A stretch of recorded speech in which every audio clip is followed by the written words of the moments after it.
children. Your children. The world's 3 billion children. Think of me as half the world. I stand here with fire in my heart. I'm confused and angry at the state of the world. And I want us to work together now to change this. We are here today to solve the problems that we have caused as a collective, to ensure that we have a future. You and your governments have promised to reduce poverty and sustain our environment. You have already promised to combat climate change, to ensure clean water and food security. Multinational corporations have already pledged to respect the environment, green their production, compensate for their pollution. These promises have been made, and yet still, our future is in danger. We are all aware that time is ticking, and we are quickly running out. You have 72 hours to decide the fate of your children, my children, my children's children. And I start the clock now. Tick, tick, tick. Let us think back. 20 years ago, well before I was even an inkling in my parents' eyes. Think back here to Rio, where people met at the first Earth Summit in 1992. The people at this summit knew there needed to be change. All our systems were failing, collapsing all around us. And these people came together to acknowledge these challenges, to work for something better, to commit to something better. They made great promises. Promises that when I read them, still leave me feeling hopeful. These promises are left not broken, but empty. How can that be? When all around us, there is knowledge that offers us solutions. Nature, as a design tool, offers insight into systems that are whole, complete, that give life, create value, allow progress, transformation, and change. We, the next generation, demand change, demand action, so that we can have a future.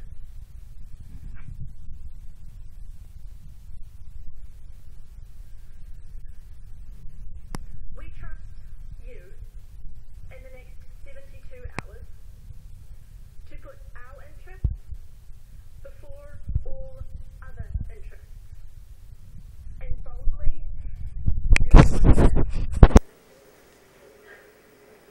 I am here to fight for my future. That's why I'm here.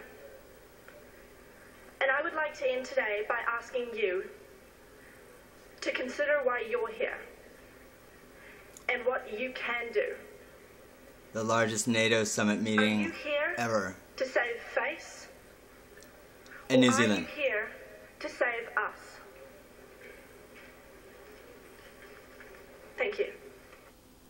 That was 17-year-old Brittany Trilford, a young environmentalist from Wellington, New Zealand, addressing more than 100 world leaders, business representatives, NGOs during the opening plenary of the Rio +20 UN Summit, the largest UN summit ever.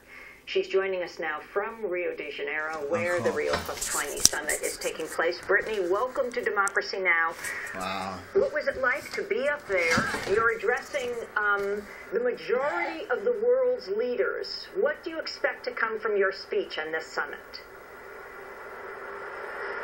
Well, it felt felt amazing. It was very nerve-wracking, but very, very exciting. I hope that the world leaders can listen to my speech, that they feel what I was trying to say, that they understand the atmosphere and the ideas that I was trying to portray there, and that they're driven to fulfill the promises that I asked of them, to act now, to act urgently, and to act boldly.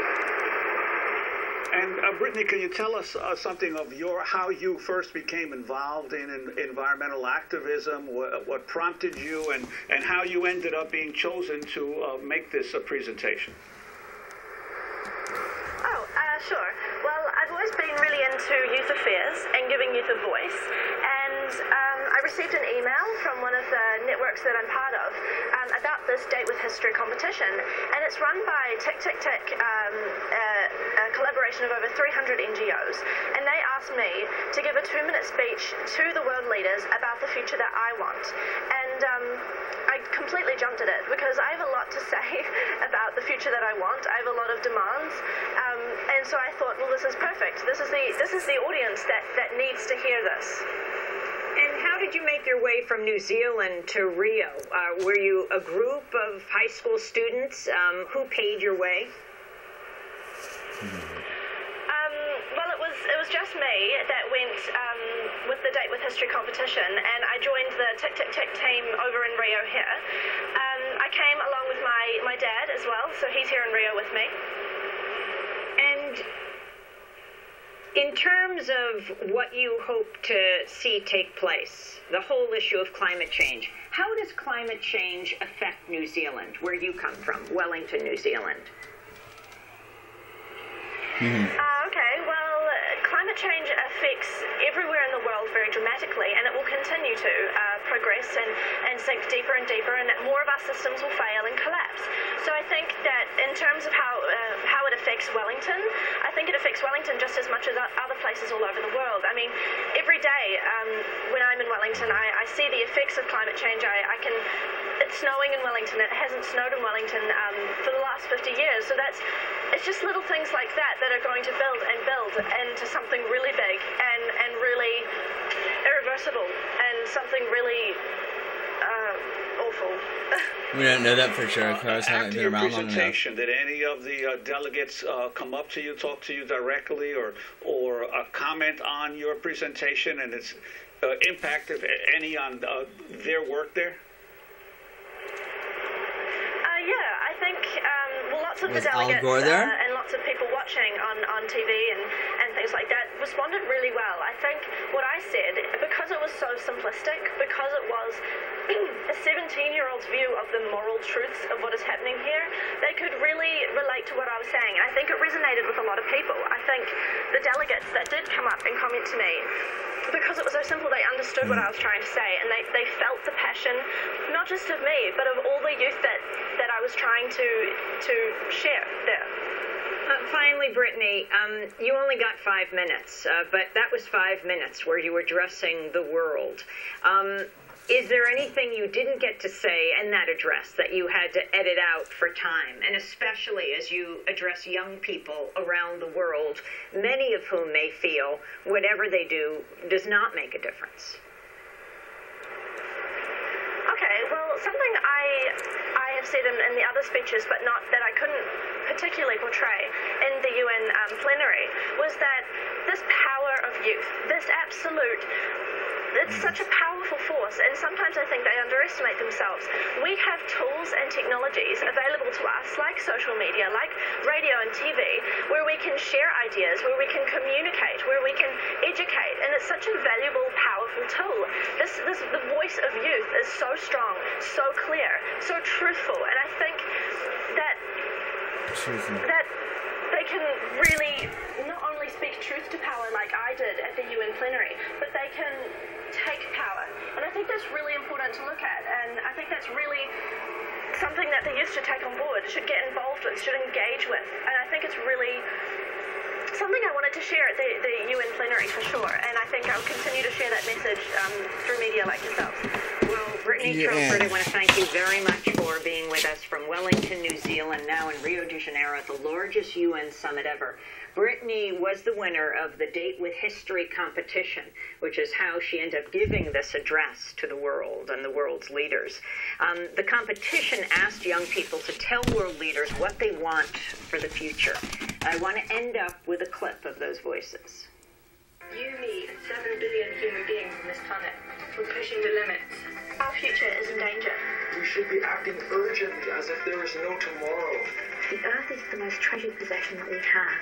There is nothing more precious or worth caring for. We must unwind the environment and the people, the same way the clownfish clings to the animal, for a support and survival of the two. The evolving technology today has presented us with opportunities to turn situations around to our benefit. I see a world where we can better understand human nature and not see the relationship as humans and nature, or humans or nature, but just nature. A world where we don't take our resources or each other for granted. A world with biodiversity that is respected and protected. I envision a world where an environmentally conscious mindset is taken to it. To see a future which sustains life. Where green jobs and green products are available for human consumption. I want a future where no one goes to bed hungry at night. Where everyone has access to education. And where there's no first world or a third world. There's just a world. Young people talking about a date with history. This is Democracy Now!, democracynow.org, the War and Peace Report. We're broadcasting to you with guests from Rio de Janeiro in Brazil, where the largest UN summit is taking place. Back in a minute.